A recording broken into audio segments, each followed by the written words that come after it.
Hello, BookTube. This is Weekly Reads. My reading week has been quite eventful. I had a great reading weekend, reading 12 volumes of Black Clover by Yuki Tabata, and then a much more contentious reading work week as as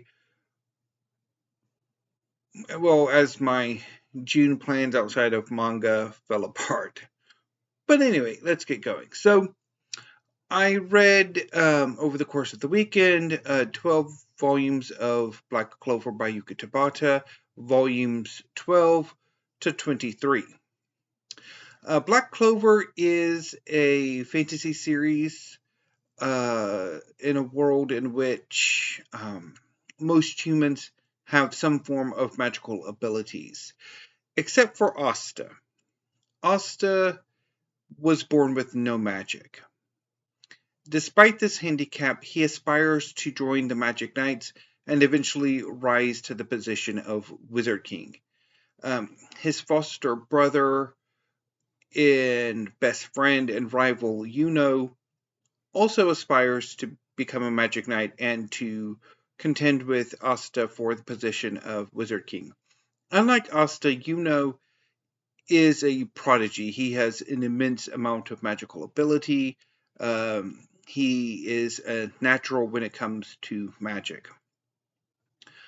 Now, despite Asta's disability, or because of his disability, Asta is able to come into possession of a black grimoire. In this world, most people have grimoires which enhance their abilities. Asta receives a unique black grimoire that bears or possesses an anti-magic sword that allows Asta to go toe-to-toe with significantly more powerful opponents with just his muscles. So where the story begins with these 12 volumes is wrapping up the Forest of Witches arc. Despite Asta's skill and growth and abilities, he is grievously injured over the course of a number of adventures, to the point where his arms are no longer operable. And so one of his squad mates, Vanessa, takes him and a number of others, she goes, and then other members of her squad go to the Forest of Witches to seek out the Witch Queen, who might have magic able to heal Asta, which she does. The Forest of Witches comes under attack from the Diamond Kingdom, a rival kingdom to the Clover Kingdom, where most of our characters are from, as well as a member of the Eye of the Midnight Sun, a terrorist organization that has, for the bulk of, and really for the entirety of Black Clover up to volume 22, have been the main antagonists of the series. The threats from the Diamond Kingdom and the Eye of the Midnight Sun are seen off, and Vanessa has a final resolving conflict with her mother that sort of sees the two enter into a new relationship, or a healthier relationship than it had been. And after that, there's a bit of a breather where Asta and a number of his squad mates, particularly Noel, go to a festival to celebrate the Magic Knights and to hear the results of how each squadron of Magic Knights have done over the previous year. Normally, the Golden Dawn, which is the order or the squad that joined, is number one. And usually the Black Bulls, the squad that Asta has joined, is in last place. They're the worst squad. Largely because they have, up to this point, not giving a shit or rather destructive. However, in this year's rankings, the Golden Dawn maintains its first place position, largely thanks to Rookie of the Year Yuno. And shockingly, the Black Bulls thunder into second place, largely due to Asta's efforts. Asta's presence on the Black Bulls has radically changed a lot of these characters for the better. Vanessa, Finral, Noelle, even though she herself is a rookie, Magna, several of the others. It was really fun. And then the new captain of the Crimson Lion Kings is introduced, Mariolona Vermilion, who is this savage-looking young woman over here. And she chews out her squadron because they're subsequently fallen down a place. They are usually the third place after the Golden Dawn and the Silver Eagles. So she takes them all to train at a magical volcano's hot spring.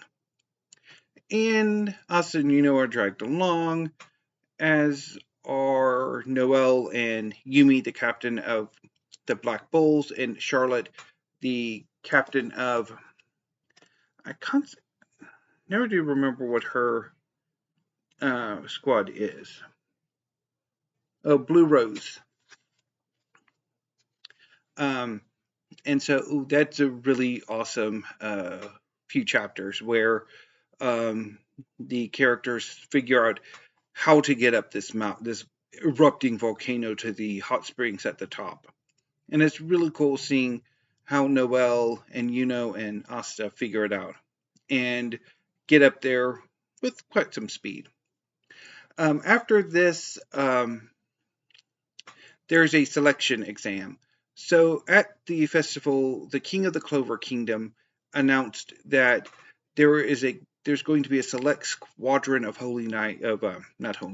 Magic Knights, selected to lead the fight against the Eye of the Midnight Sun's headquarters. And so volunteers from the extant Magic Knight squads will volunteer and will be put into this exam, which, instead of being divided by the existing squads, are going to be basically random teams of 3 in a capture the flag type game, where each team of 3 has a magic crystal that they must defend and attempt to destroy the opposing team's crystal in a tournament style. So the point of this sort of tournament, besides to select for the Royal Knights, is to explore several characters and their relationships. The tease is that Yuno's team of Mimosa and Zora will eventually fight Yuno's team of Noelle and I'm blanking on a third member. He's probably largely not all that important. He's a new character, and probably he'll pop up here and there later. But I think the main sort of emotional thrust is Noelle's conflict with her siblings. Noelle is from a very prominent family in the Clover Kingdom, and unfortunately for her, she hasn't quite gotten a handle on her magic. She's improving drastically, thanks to being a member of the Black Bulls. But her siblings refuse to see that. And so in the first match, her squad takes on her brother's squad and defeats them. And another member of the Black Bulls, Finral, has a toxic relationship with his younger sibling, Langris. And that conflict is started here in this arc. It extends into the next arc. Um, and so it's really well done. Um, and Asta sort of takes over the fight. And it's pretty cool. Even as Asta does not advance to the finals. Although the fight between Yuno's team and the captain of the Aquadeer team is really fun. And so once the Royal Knights are selected, which includes Yuno's team, Asta's team, uh, Ree's team, the captain of the Aquadeers, um,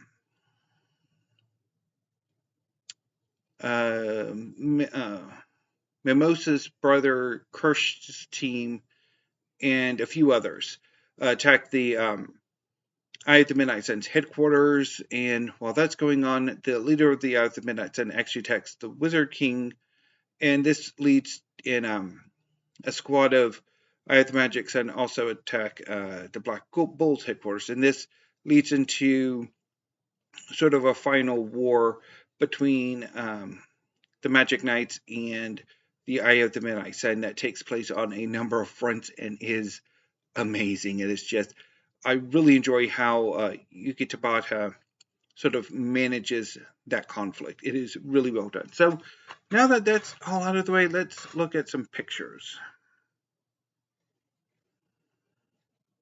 So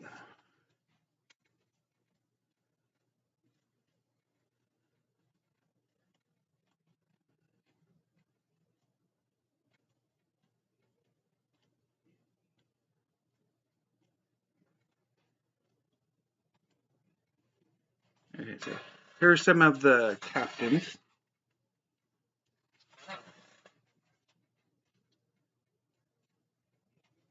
And then here's Yuno.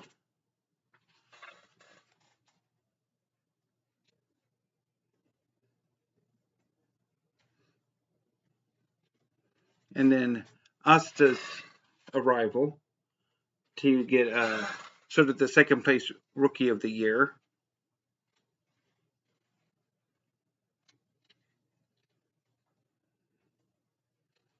And then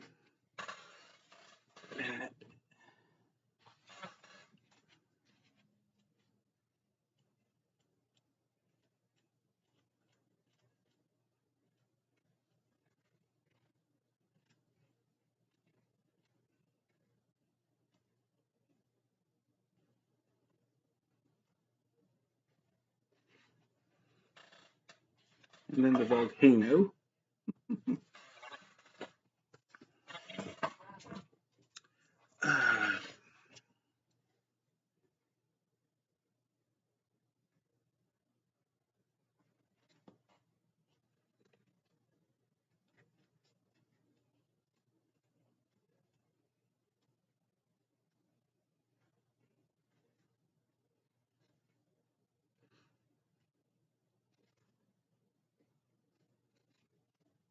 So here's my Reno, just that double paste bread.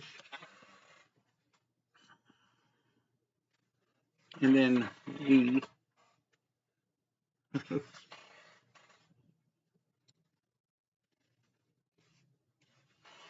that just really it was, I had a blast with these volumes, and I cannot wait to get to the next few. And then there's Asta upset because he wanted to have a go at, even though, to be honest, Austin, make an awesome team. It's a really awesome team.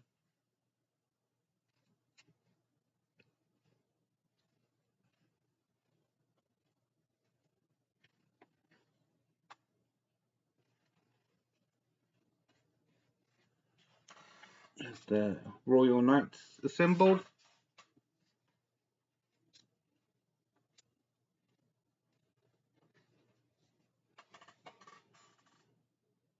And it's just Oh yeah, the damage there.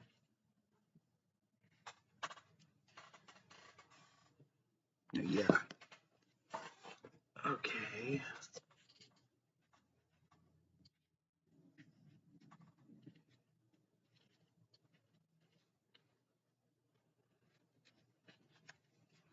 That's an awesome scene.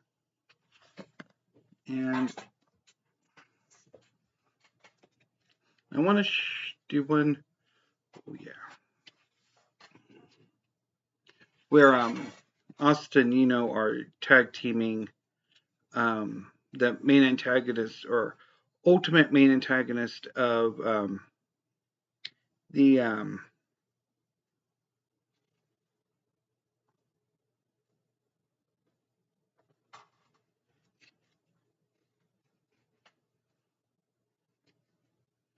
um, sort of fighting the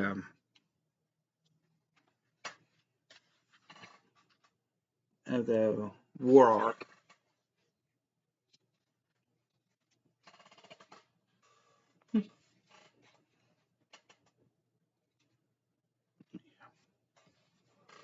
There. So yeah, it was amazing. Just I had a blast, and I have 12 more to go to get caught up. So that was my reading weekend. So my plan for this reading week was to read 12 volumes of Black Clover, and then to get started on Dune. And then I would read Dune over the course of the work week while reading manga over the weekend for next week as well, for this coming weekend as well, and then until I and then moving on to other things.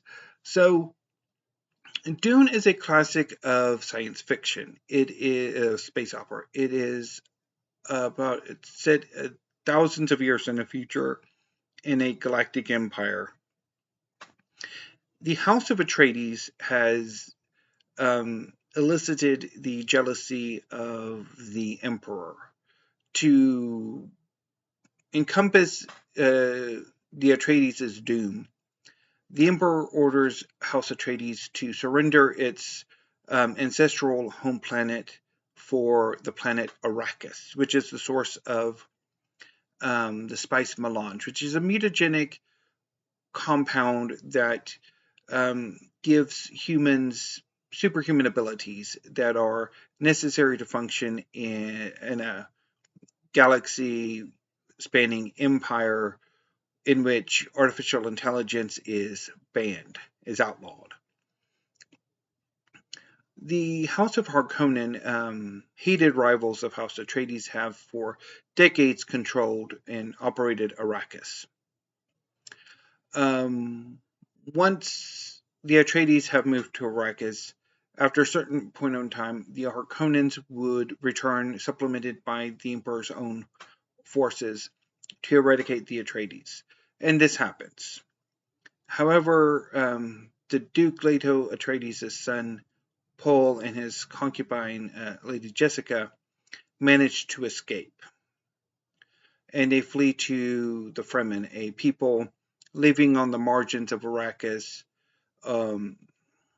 who are subtly taken over by Paul and Lady Jessica and are eventually unleashed on the Harkonnen forces in a revenge scheme on Paul's part that ultimately sees him launch a revolution that results in the murder of 61 billion people in the years following the events of Dune. I have, well, I've often said I have mixed feelings for Dune. That there's a part of me that wants to like Dune because it is a classic of science fiction. However, I just can't bring myself to. There are so many things, the world building, the plot, the characters, that just annoy me to no end. I mean, obviously, my description of what happens, which, well, I mean, at the end of Dune, a lot of the the 61 billion people who will be murdered because of Paul's actions in Dune aren't, it hasn't happened yet. It's largely probably because readers typically see Paul in Dune as more unambiguously heroic, which is not what Herbert intended. He intended us to go, you're a fraud, and nobody should be following you. But that's not what happened. And I don't think Herbert's quite able ever to really sort of get his message across all that well, but that could just be me. Anyway, so I periodically come back to Dune to try to settle my issues with it, or try to tamp down on my issues, something with it. And it hasn't worked. I've tried it several times, and because there have been several booktube events related to Dune. Most recently, this year's Dune in June. There was about 3 years ago, maybe 4 years ago, Dune event in which all of Frank Herbert's novels were supposed to have been read, although I think it petered out after God Emperor, which is why I have those sequels up to God Emperor. And it really never worked out. So anyway, I did decide after a few chapters to just call it a day with Dune. So yeah, I'm done with that. So that gave me an opportunity to start on my June on the Range readings, which included Flint by Llwellyn-Jones. Flint is about a man who, when he was younger, was taken in by a gunslinger and developed a prodigious talent before leaving the American West and moving to New York to become a financier. With a cancer diagnosis, the main character, Kettleman, is returning to New Mexico to die. In the process, he gets involved in a range war over land. Apparently, for a good chunk of the colonization or settling of New Mexico, people didn't really pay attention to land deeds. And now, at the end of the 19th century or beginning of the 20th century, it's kind of important. Otherwise, you can end up losing your land. I did not like this at all. I read a few chapters and it did nothing for me. So yeah, that was June on the Range. You go over here. So I had a few more days left, so I thought, okay, I'm going to, and the University of Chicago's big yearly book sale is coming to an end. I'm thinking about picking up some of the Reaction Animal Series books. So maybe I ought to give Swan by Peter Young another go. The Reaction Animal Series is a collection of books in which the authors focus on a specific animal and look at the evolution, natural history, cultural connotations, relationship with humans, economic impacts, or usage or exploitation, that sort of thing, in varying degrees. Some of them are more all-rounders, others are, for all intents and purposes, literary criticism or cultural criticism. And I've had a few goes at Swan, and hasn't been successful, and this time was not successful either. I found myself wanting to go take a nap. So, done with that too. So I don't think I'm going to be picking up any more of the animal series from Reaction Books. I had thought, and I often sometimes think about collecting them, because I do have a space where they could go, but I don't think I am now. And instead, if I do order from the University of Chicago in June, it probably will be some more poetry, which should have done in April, but I didn't. Speaking of poetry, the one successful experience I had over the course of this reading week outside of um, Black Clover was All American Poem by Matthew Dickman.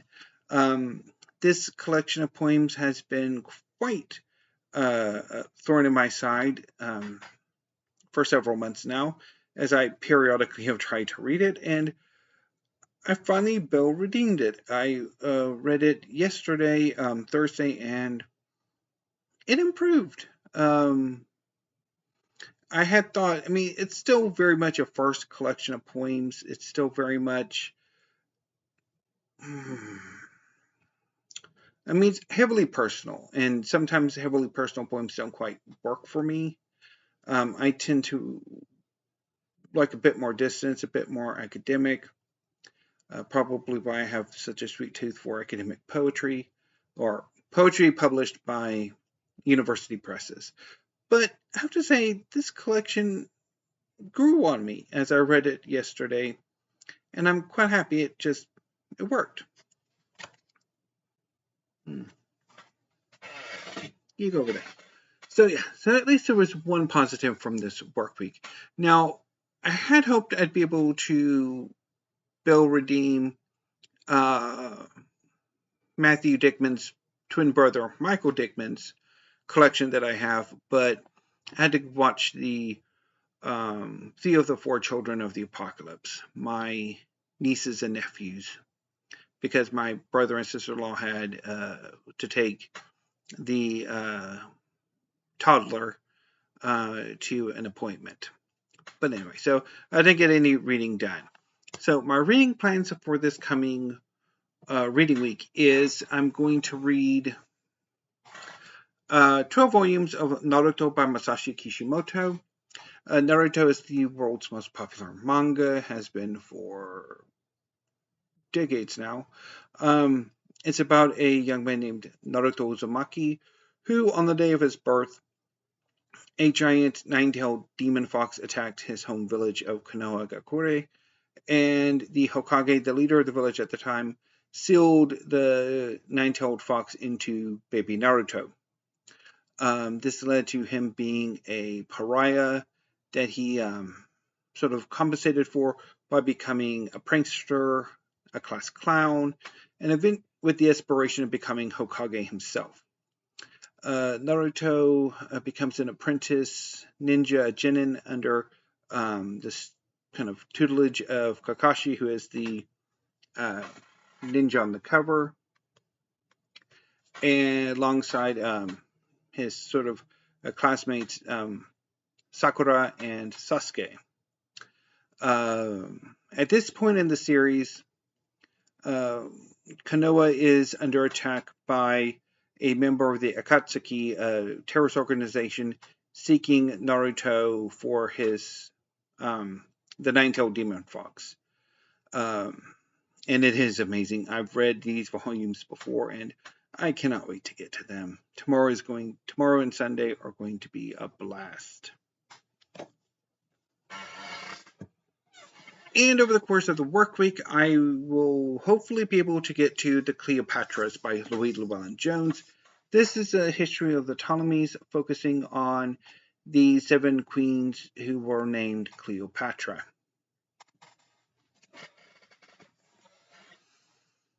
So that was my reading week and my hope for coming reading week. So book 2 plans for next week. I'm going to continue with my 2024 library tour. I have 4 more parts of science fiction and fantasy to go before that ends, and then I think I will take a break on Friday And over the weekend, I'm going to take stock and decide if I want to try to start up the classics, canonical, modern, and contemporary fiction, poetry, and drama section, which I already have 4 episodes of that filmed. I did that last weekend, and I will try to do that again if I have the time to finish it off, because there are a few parts left. Or I might do go ahead and start the 2024 library purge, because I've got that already filmed as well, and then try to do some other videos that interest me. I had wanted to do a video on westerns, even though I don't really have much of a sort of a knowledge of westerns.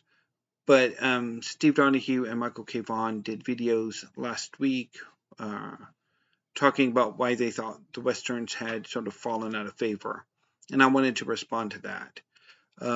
Also, I wanted to do something with Dune, although that was largely, I think, from the previous week of talking myself out of it. But anyway, so I'm starting to ramble, so I will see you next week with some new videos, BookTube. Until then, thank you. Have a great evening and weekend, and stay safe. And I will probably hold off on the book haul until Monday or this weekend.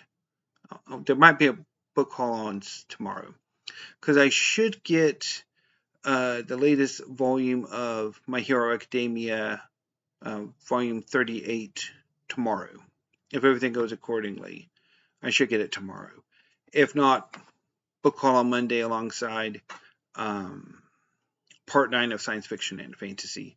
I mean, I do have I did get a manga haul this afternoon, but since this video has gone on a bit long, I'll hold off until either tomorrow or Monday. So until then, BookTube, thank you. Have a great rest of your evening and also weekend, and see you when I see you.